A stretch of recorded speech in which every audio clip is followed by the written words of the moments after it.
Musin mga cancer, ako nga pala si Paulo at ngayon dadaanan natin mga memes ngayong linggo. Tubulan natin agad para matapos na to. Galing kay Alvin, mga Pinoy na kunyari nag-aaral doon. Ano meron? Ano na naman to? Harvard University. Ang daming... I can't believe that this cat is all... Bakit may 100? Yan naman ginagawa ko. Photo pa lang niya, alam mo na, galing tong Twitter.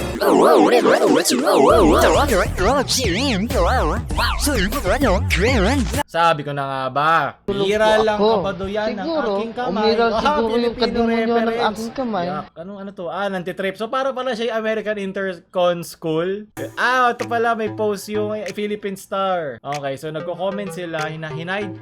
No one knows why.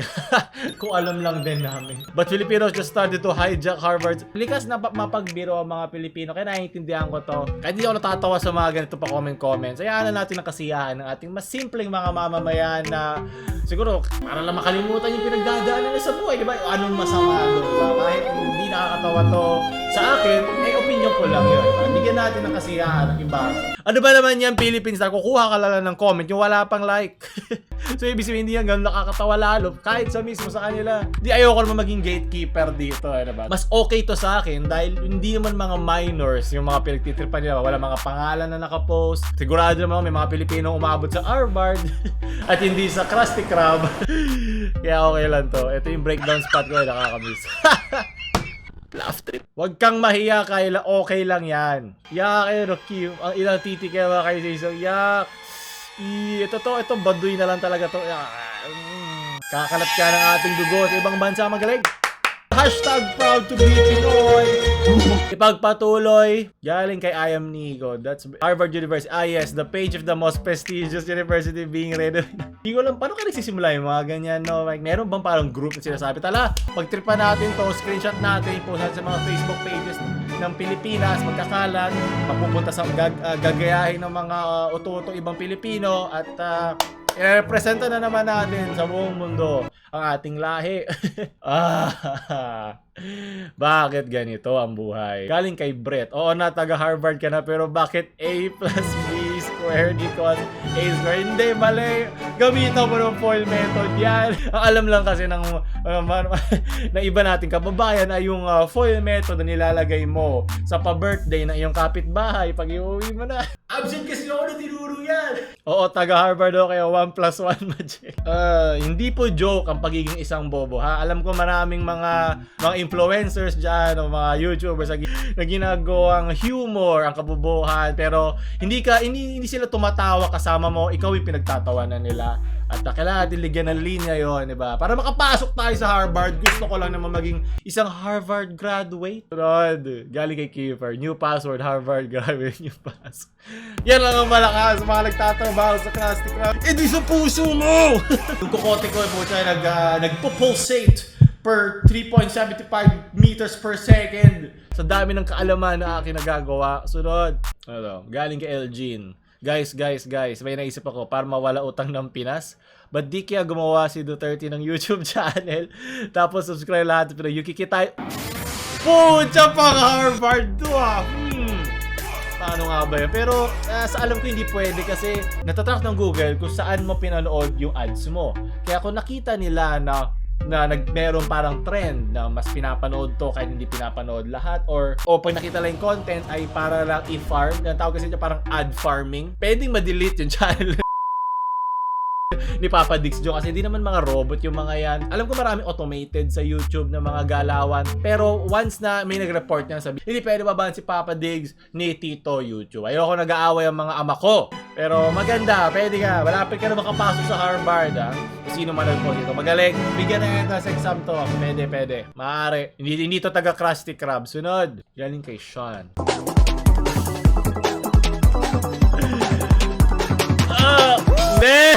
Hindi ko kailangan natin skip pa yan, baka ma-demonetize na. Gusto po siya pang matalino na talaga, pang Harvard talaga. Ang mga memes na to. Galing kay Pod. Tsaka like yung Among Us natin kung nagustuhan nyo. Ano, basta yung part 2 agad. Libre yan po. Masaya yan. Bagay sa mga Pilipinong kupal, di ba? pang politico simulator ang Among Us. Galing kay Nino. Would you kill your best friend for $1 million? Girl, oh my God, hindi ko gagawin siya. Sana ano ba? Same best, boys. Barilin ko pa na paulit-ulit siya. Pero bakit babae lang? Naku, hindi pwede. Ang pagiging sexy sa Harvard, hindi papayag yung mga yan. Ano na yan progressive ang mga tao dyan. Marami mga hindi po pwede doon na Pilipino. Sunod. Galing kay Kevin. Bro, asan dyan yung impostor? Syempre, itong Violet. Kasi Army BTS tayo eh. Yung Purple Heart, lagyan mo ng Purple Heart ang mga video na ito. Dapat laruin to ng mga politiko natin eh, sa Supreme Court. Tapos kung sino lagi na nanalo dito, dapat tanggalin dun sa... Kasi saray sila magsinungaling. So, no? Galing kay Lovin. The fuck? Anong ML and Code M? Walang kwenta. Among Us tsaka Fall Guys. Among Us parang a Fall Guys lang to eh, pero nang mas seryoso. Pero kasi ang Fall Guys bago lang. Ang Among Us ay 2 years ago, 2017, 2018 pa yan. Kaya nakakatuwa na nabuhay muli isang, sabihin na nating patay na laro. Yung nilaro pa namin yan, napakadali kumunik. Pero nung naglaro kami, sobrang hirap makapasok. Leche, parang virgin. Galing kay Angelo, sumikat ang mga toxic fail. Meron na agad gatekeeper. Bakit lagi na lang ako nasa ng mga Pilipino, may kabuduyan na nagaganap. Yan ang lahi ko, wag nyo aawayin yan. Kami lang ang pwede manlait sa lahi namin. Kaya doon lang maglaro mga Pilipino, leche. Sobrang hirap ng buhay dito. Anong kasiyahan na lang, pagbigyan nyo na. Ang dami nyo namang gusto. Kung sila maglaro Among Us sa 2 taon na, pagbigyan nyo na. Hindi ka ba minahal ng magulang mo? Ako na magmamahal. Halika, yakap. Makakapasok ka sa Harvard. Di lang kasi nanalo to mga to eh sa Among Us. Hindi pa sila nanalo bilang impostor. Kaya sila nang di-gatekeep. Sunod. Yung ginagawa mo yung task pa sa...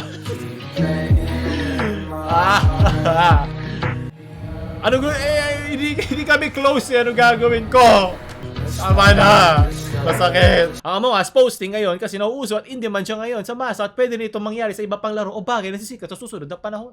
Kaya dapat tanggapin mo, may mga bagay talaga ang nilalaro lang natin dati na bigla na lang sisikat. Lalo na kung bored ang mga tao. Tama, may pandemya tayong pinag-get. Tulad nga sinabi ko, kung kaya't huwag kang maging gatekeeper, enjoy lang. Aba! Daling sa Harvard to, akin na itong meme na to.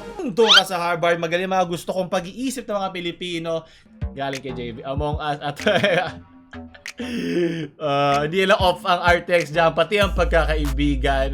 RTX on ng kasinungalingan. Pero kung gameplay ang labanan, Unfortunate Spaceman. Yan, panoorin niya Unfortunate Spaceman namin dito. Yan ang Among Us ng kayamanan. Oy! Galing kay EJ. Sorry tol, trabaho lang. Purple na lang kasi army yan. Huwag nyo inaaway yung mga yan. Baka man-raid na naman yan ng mga kilalang Facebook page sa ibang bansa. Jimin, Jujan. Basta may K-pop na profile picture. Sunod. Galing kay Grapes. Among Us PvE ko po. May bagong skin na pala nilabas ang Among Us, diba? Ganyan talaga. Hindi lang pala server ang nadadagdagan. Sunod. Galing kay Gabriel. Among Us, less stress, wala lang gagastasin. Pwede sumali kahit saan lobby. Kung makakakonek ka, hindi boring! Hindi ka pwede sa Harvard, nakaka-bore. Hindi ako nag-gatekeep sa Harvard. Kahit sino pwede. Kahit may Jimin ka pang profile picture. EOS toxic players. Ha? Ang dami ng toxic dyan. Wala ka marinig na natatas. Maririnig, wala. Pero makikita mo sa chat. May magta-type na lang bila ng titi doon. Wala kang kaduo, iyak, masisira Ha? Hindi ba nasisira pagkakaibigan sa Among Us? Hindi sila tunay na kaibigan. Galing kay Brian. Emerald first.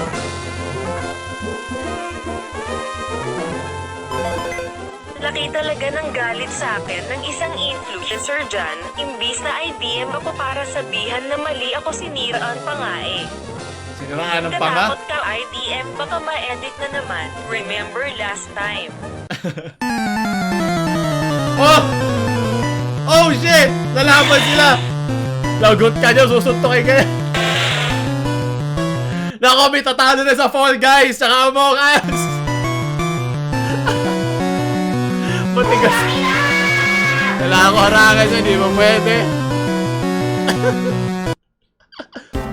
Hala, sinuntok ka lang, nag-evolve ka na. Pucha, pwede pala yun. Pucha, kinky, masokista. Itong si Aura. Nagiging ano siya. Aura is evolving. Kinakabahan na ako. Apo! Wala, nag-flex na. Bakit parang buff na rin siya na simula? Brooknoy is scared. Brooknoy use reflex. Tayo ng editing pala. Rock throw po! Ano? Tayo ng editing pala. Diyan pa dalhin. Dalhin sa Harvard to.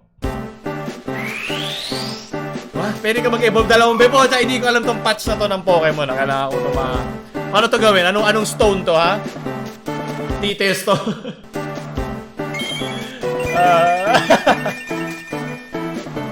Iba ka, Kibolo! Masyado malakas! Tao pa. Megabytes.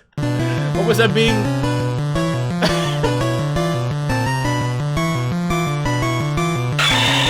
What? Bakit back up friend sila?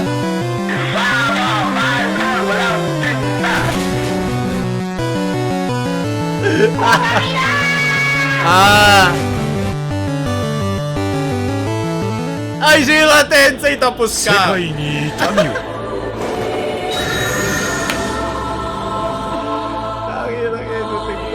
Che! Wala na! Tanggal na lahat ng matalinong graduate ang Pinoy. Okay na. Tigilan natin. Wala, umuwi na lahat ng mga gustong mag-apply sa Harvard siya na. Panalo ka na. Di pa ba sapat yun narinig nyo? Alam nyo ba yung context na yan? Sunod! Subukan nyo na kasi, wala nang gatekeep dito. Yung server lang talaga ang mag-gatekeep dito. Sirayan nyo pa. Galing sa CTFU Bacolod, hindi ako yung Okay, edgy na naman. Tama na. Sarap. Among Us Sausage Edition. Hindi ka maililigtas ng server ng langit. Tigil-tigilan mo na ako. Tigilan natin doon. Ayoko na. So, doon na natin tapusin mga memes ngayon. Sana tumalino kayo at makapasok sa Harvard. Sobrang laugh trip kayong lahat. Huwag nyo kalimutan bumili na ating jacket para may pambayad ako ng scholarship dito panggawa sa recto papuntang Harvard. Huwag nyo kalimutan i-like, share sa mga Harvard graduate nyong friends at huwag nyo kalimutan mag-subscribe. Paulo lang.